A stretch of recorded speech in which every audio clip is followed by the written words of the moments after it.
Nous allons introduire ici la notion de limite dite en plus l'infini. Alors, on commence d'abord avec une observation. On prend deux fonctions, f et g, dont vous avez la représentation graphique ici proposée.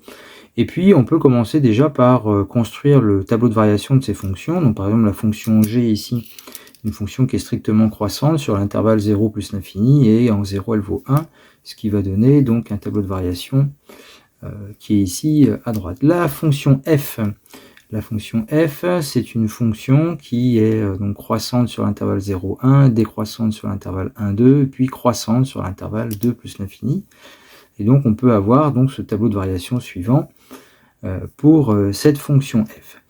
Alors la question qui se pose, c'est le comportement en fait pour ces fonctions en fait quand la variable va prendre de grandes valeurs. En fait, on n'a pas encore l'habitude de compléter justement, c'est pour ça que j'ai mis un point d'interrogation, ce qui se passe au niveau des images, quand x va prendre de très très grandes valeurs. Alors déjà, ces deux fonctions finalement, ce sont des fonctions qui sont strictement croissantes à partir dans un certain intervalle, que ce soit pour la fonction f, pour la fonction g, à un moment donné elles ne feront qu'augmenter par lecture graphique. Cependant, ces deux fonctions semblent-elles avoir le même comportement pour de grandes valeurs de x? Alors, la réponse est non, effectivement. A priori, d'après les graphiques présentés, on voit que la fonction f ici augmente bien plus rapidement que la fonction g. D'où le problème posé, en fait, ça va être de déterminer en fait, ce qui va se passer pour les fonctions, justement, sur les points d'interrogation proposés. Et nous allons l'observer donc sur des fonctions qu'on appelle des fonctions usuelles.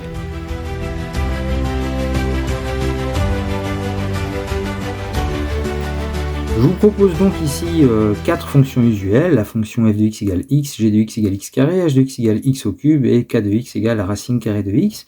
Et il va s'agir de voir le comportement des images quand x va prendre des valeurs de plus en plus grandes. Donc, pour prendre des valeurs de plus en plus grandes, j'ai choisi 10 puissance 2, 10 puissance 4, 10 puissance 6, 10 puissance 10, 10 puissance 16, et on pourrait continuer.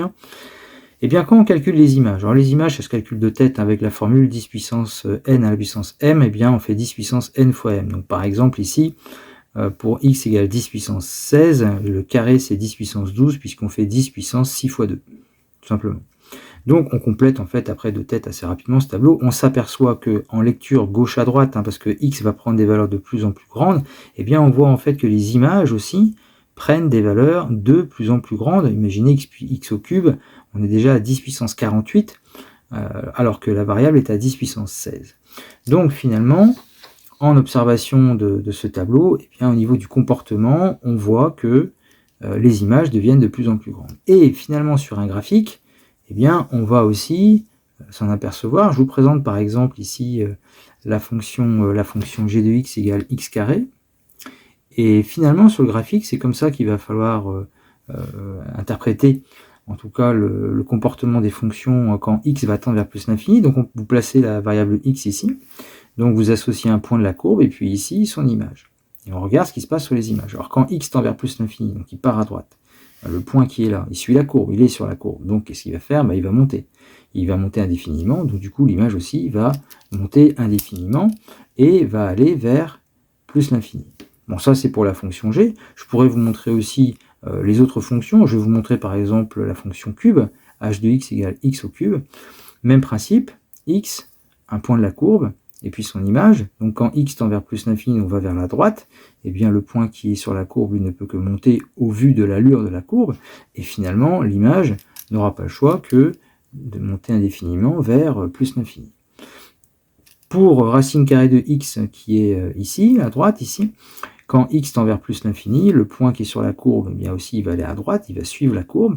Donc nécessairement, l'image va se faire embarquer et va aussi monter, puisque la fonction racine carrée de x est strictement croissante, et on aura des images alors, qui vont monter moins vite que les autres, mais les images tendront aussi vers plus l'infini. Et donc on notera, un peu comme on avait noté qu'on note aussi pour les suites, on notera donc par exemple que la limite de quand x tend vers plus l'infini de x au carré, c'est plus l'infini, et que la limite quand x tend vers plus l'infini de x au cube, c'est plus l'infini.